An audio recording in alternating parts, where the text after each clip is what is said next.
नमस्कार. काल रात्रीपासून आपल्या जळगाव जिल्ह्यामध्ये खूप मोठ्या प्रमाणात पाऊस पडतो आहे. नदी नाल्यांना पूर आलेला आहे आणि आज रात्रीसुद्धा हाय अलर्ट दिलेला आहे. आणि तसंच मी आज सकाळी कलेक्टर साहेबांशी सुद्धा बोललेली आहे. तहसीलदार प्रांत त्यांच्यासोबत पण चर्चा झाली. आता सुद्धा संध्याकाळी मी त्यांच्यासोबत चर्चा केलेली आहे. प्रशासनाच्या वतीने सगळी काळजी घेतली जाते आहे, पण आपण सुद्धा लोकांनी सगळ्यांनी काळजी घेतली पाहिजे.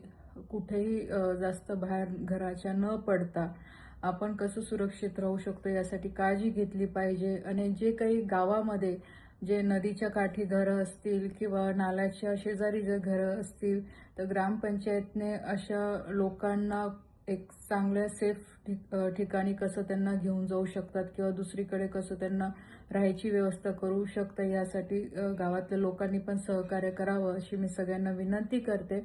नक्कीच प्रशासन आपल्या पद्धतीने पूर्णपणे सहकार्य करतं आहे, पण आपणही सगळ्या लोकांनी आपल्या आपल्या परीने गावातल्या लोकांना मदत करावी आणि काळजी घ्यावी अशी मी आपल्या सगळ्यांना विनंती करते. धन्यवाद.